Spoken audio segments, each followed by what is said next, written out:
how LeBron played on what I've read about what he was going through with his foot. And we'll see whether or not he has surgery on it and what that timeline looks like. But it's not fun recovering. I don't care what kind of cryogenic chamber LeBron is going in. It's gonna be hard. And then there's a mental aspect to trusting it again. He's older, and we'll see what he looks like. But I could not believe that was something that he was playing through and playing really well.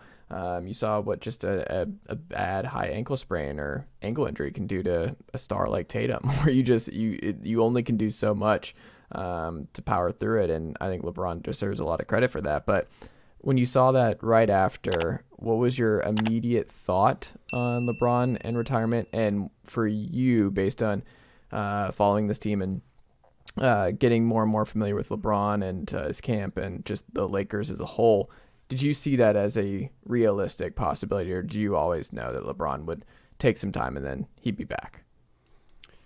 No, I mean, it definitely caught me off guard. I know it caught pretty much everyone in that room off guard, and just talking to people with and around the team, no one was expecting that comment from him or had heard any murmurs of him, potentially retiring or thinking about it. That was something that was definitely kept internal. I think there's several ways to look at it. Like one, it's the heat of the moment. It's the, competition. He's coming off of a 40-point near triple double. They just got swept. And, to your point, like he has been dealing with this foot injury for months, came back earlier than expected. And it was with the hopes of winning a championship, and they fell short. So I think for him, year 20, age 38, like he's got a lot to think about of just, he's done everything you can do on a basketball court. He's broken, after passing Kareem, he's basically broken every major record, is in the top 10 in points, rebounds, and assists, is in the playoff leader in several categories, including minutes and points. Like, aside from adding championships to his ledger, there really isn't much more for LeBron to accomplish from an accolade and achievement standpoint on a basketball court. So, the one thing that had kind of been there, of course, was potentially playing with or at least on the same floor as his son Bronny. But that was even something he had kind of softened over the last few months, where initially it was, I want to play with Bronny.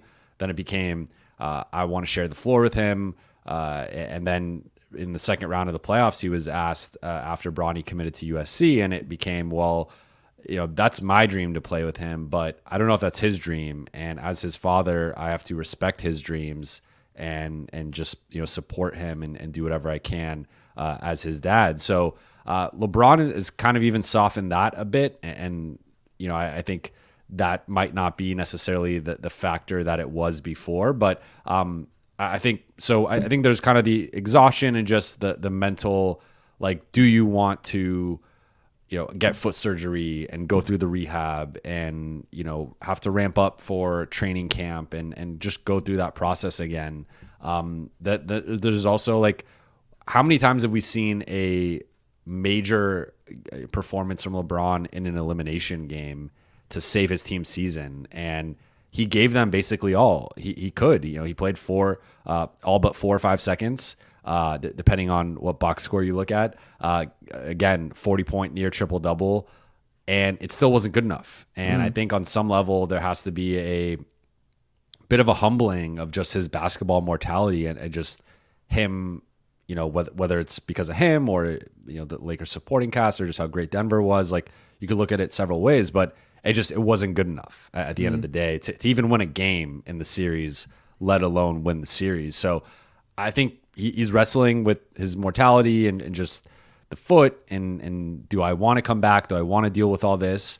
I think there's also a part of it that's a leverage play of just, he's been vocal about adding Kyrie Irving and, in front and behind the scenes, talked about it ahead of the trade deadline of, he'd love to acquire Kyrie. So I think there could be some posturing there of just trying to put pressure on the Lakers to add a Kyrie Irving, add a Trae Young, add a Fred VanVleet, and kind of finally address that point guard spot that has been so difficult for them to solidify. D'Angelo Russell, of course, didn't have the best postseason performance to say the least. Really struggled in that Denver series, but really struggled before then. He was very up and down in the first couple rounds. Had some big performances, but also had some duds. So I think there's a lot of kind of ways to look at it, but from what I've been told with people again around and with the team, everyone expects LeBron to be back. The Lakers are proceeding as if he's going to be back, and I'd peg it at around a 10% chance he's not a Laker. Do you think he's ready for Game 1 though? That's a little trickier because it's going to depend on like he's going to get an MRI in his foot. Not sure if that's happened yet or not, but once that gets settled, he'll have to decide when does he want to have foot surgery. If he is going to have it, what's the timetable? We've seen famously, I think the most famous example was Shaq back in the day with the Lakers. I got injured on company time, so I'm going to rehab on company time and got surgery early, I think early in training camp and ended up missing a couple months, I think in the 2002-2003 season. So I don't think LeBron goes that route necessarily, but I don't know if he's in a rush to get surgery and could that be something that potentially lingers into training camp, preseason, etc. Like we'll see. So that's not as clear of just when exactly he'll be back. But from everything I'm hearing, the Lakers are expecting him to be back next season. What about D'Angelo Russell?